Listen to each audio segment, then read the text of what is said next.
इसलिए सेवा सार्थक तब होती है कि जिसकी हम सेवा कर रहे हैं उसमें नारायण का दर्शन हो, तो आपको सेवा से ही सब कुछ मिल जाएगा।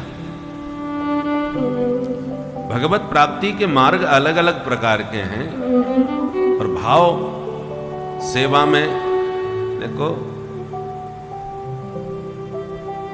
मुख में हो राम नाम और राम सेवा हाथ में, फिर तू अकेला नहीं प्यारे राम तेरे साथ में। और विधि का विधान जान हानि लाभ सही है, और जाहि विधि राखे राम ताहि विधि रही है।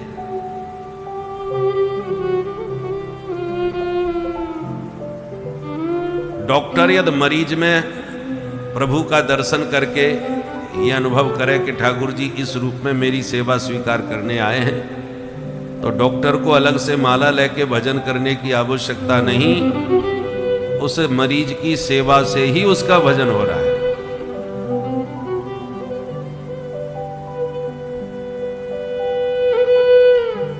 विदेश में एक डॉक्टर थे भारतीय मूल के, बहुत भाव भक्ति के साथ सेवा करते थे दीन दुखियों की। माने कोई भी आ जाए मरीज, यदि कोई उसके पास सामर्थ्य नहीं है तो अपनी तरफ से उसकी चिकित्सा कर देते थे। एक महात्मा आए, बीमार थे, रुपया पैसा उनके पास कुछ था नहीं। डॉक्टर साहब ने बढ़िया सेवा करी, महात्मा स्वस्थ हो गए। महात्मा बोले, डॉक्टर साहब आपने बहुत अद्भुत सेवा करी, मैं बिल्कुल ठीक हो गया, मैं आपको दूं क्या ये समझ में नहीं आ रहा, मेरे पास तो कुछ है नहीं। डॉक्टर साहब बोले, बस आप आशीर्वाद दीजिए। तो महात्मा के पास भगवत गीता थी, वही गीता डॉक्टर साहब को दे दी कि हमारे पास तो यही है, यही आशीर्वाद रूप में आप ले लीजिए। उन्होंने ले ली। डॉक्टर साहब पूरी तरह से इंग्लिश मीडियम से पढ़े थे, पूरी तरह से अंग्रेज हो चुके थे, और संस्कार भारतीय मूल के कुछ थे। तो जब गीता पहली बार सामने आई उनके, महात्मा की दी हुई, तो उनका लगा थोड़ा देखा जाए, पढ़ा जाए, तो पढ़ने लगे। चूंकि उनका हृदय शुद्ध था, मन पवित्र था, गीता का ऐसा प्रभाव चित्त पर चढ़ा, ऐसा ज्ञान हो गया केवल गीता से, उत्कृष्ट वैराग्य उनके भीतर जागृत हो गया। आत्मस्वरूप को जानने की प्रबल उत्कंठा, जिज्ञासा जागृत हो गई, अथा तो ब्रह्म जिज्ञासा। परिणाम यह हुआ कि स्वदेश आए और घर में जाके साहित्य रखा और आज्ञा मांग ली। बोले बस हमारी हो गई सेवा, और सीधे आपके यहीं ऋषिकेश आए गए। और इसी पंक्ति में आगे चल के उनकी एक कुटिया है, उस कुटिया में रह करके भजन किया, तप किया। स्वर्गाश्रम में यहीं भिक्षा मांग करके ले जाते थे, वहीं भजन करते थे, साधना करते थे। अद्भुत विचारक बने, कई ग्रंथ उन्होंने अपने हाथों से लिखे। वही श्री स्वामी शिवानंद जी महाराज के नाम से जाने गए। वही महात्मा। सामने ये जो भव्य आश्रम दिख रहा है आपको, उस तरफ शिवानंद आश्रम है, जिसको हम लोग राम झूला कहते हैं। इसका नाम मूल रूप से शिवानंद झूला था, वो क्योंकि स्वामी जी के माध्यम से ही बना था, परंतु उधर लक्ष्मण झूला था, इसलिए राम झूला बन गया, अब जानकी झूला हो गया। बाकी वो बनाया स्वामी जी की प्रेरणा से ही बना था वो। तो ये पूरा सामने का जो पर्वत था, किसी ने उनको भेंट किया। वहाँ पर उन्होंने दिव्य जीवन संघ के नाम से अपने संस्थान की स्थापना करी। उच्च कोटि के संत बने। और जिस समय अब्दुल कलाम जी जो राष्ट्रपति रह चुके हैं, वो पहले नौकरी के चक्कर में देहरादून आए थे, कई इंटरव्यू वगैरह दिए परंतु सफल नहीं हुए, तो बड़ा उनको आघात लगा। तो यहीं गंगा जी के किनारे खड़े होकर के दुखी होकर के रो रहे थे, और सोचा कि अब गंगा जी में ही आत्मसमर्पण कर देते हैं। जीवन में कोई सफलता दूर दूर तक नजर ही नहीं आ रही, कितना मेहनत करते हैं। दुखी हो रहे थे गंगा जी का दर्शन करते करते। स्वामी जी उसी समय निकल पड़े वहाँ से, श्री शिवानंद जी महाराज। उन्होंने जब देखा तो पूछा, बच्चा क्या बात है, बहुत परेशान दिखाई पड़ते हो। तो चरणों में गिर के सारी बात बताई, महाराज ऐसी ऐसी बात है, कुछ भी सफलता हाथ नहीं लग रही, कितने इंटरव्यू दिए सब, कहीं कुछ सफलता ही नहीं दिख रही। तो स्वामी जी ने मुस्कुरा के कहा, ठाकुर जी तुम्हें जो तुम चाह रहे हो ये सेवा तुमसे लेना नहीं चाह रहे, इसलिए अपने आप को नकारात्मक विधि से न सोचिए। तुम सफल नहीं हो रहे क्योंकि ठाकुर जी तुमसे ये सेवा कराना नहीं चाह रहे, तुमसे बहुत बड़ी सेवा राष्ट्र के लिए लेना चाहते हैं, इसलिए तुम्हें इन छोटी मोटी सेवाओं में सफल नहीं होने दे रहे। और फिर स्वामी जी ने वो गीता उनको दी कि इसको पढ़िए, जीवन को समझिए। वो जिज्ञासु बने, स्वामी जी की वाणी का प्रभाव पड़ा, उन्होंने उसका स्वाध्याय किया। और इसलिए अब्दुल कलाम जी राष्ट्रपति बने, परंतु उन्होंने गीता को कभी नहीं छोड़ा। इसलिए उनका जहां अंतिम संस्कार हुआ, जहां उनकी समाधि बनी, वहां पर भगवत गीता भी रखी गई है। जबकि वो तो मुसलमान थे, परंतु गीता के प्रति उनकी ऐसी निष्ठा बनी कि उनके स्थान पर गीता स्थापित की गई। गीता को उन्होंने अपना आदर्श बनाया।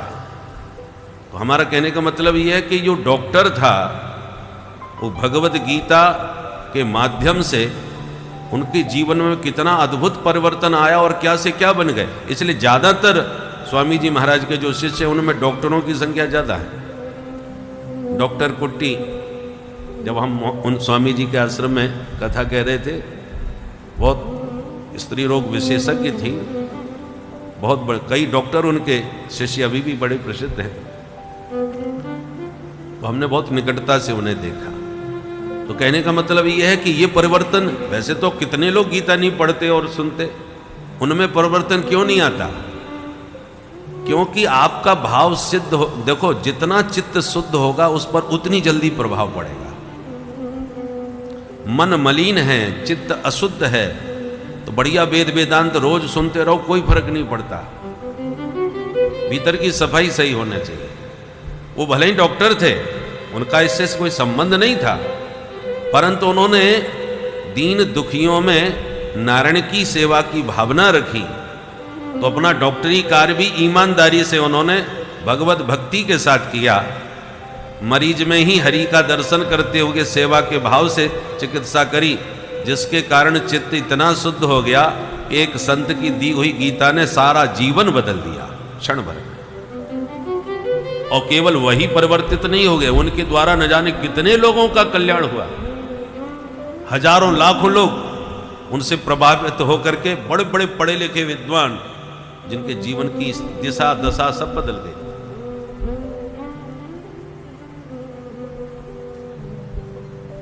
इसका मतलब क्या हुआ?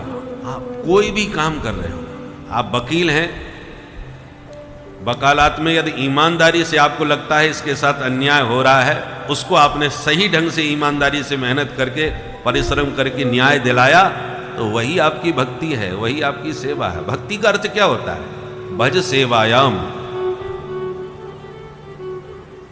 जिसकी आप सेवा कर रहे हैं उसी में भगवत बुद्धि रखें, तो जिसकी सेवा करेंगे वही भक्ति बन जाएगी। भगवान तो सबके भीतर है ना।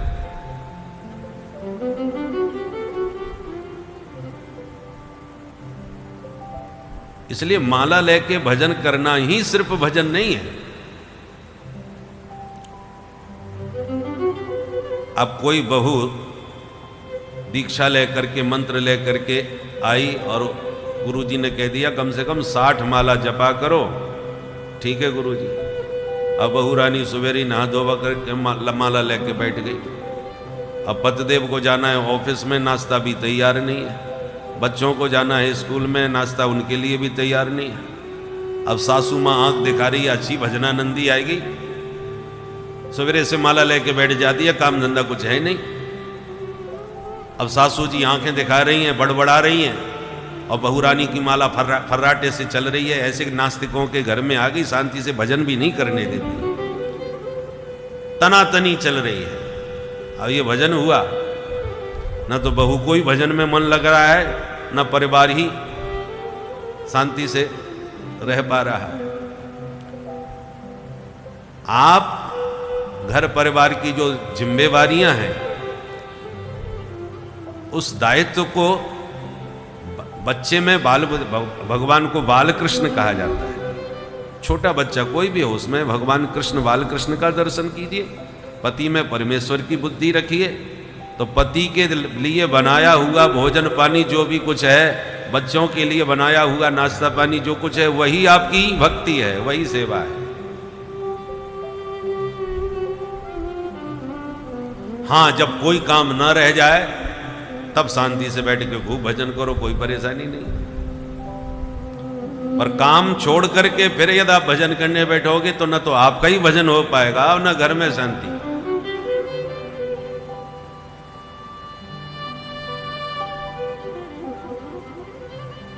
एक सज्जन ने एक जिन्न सिद्ध कर लिया, प्रेत कह लो,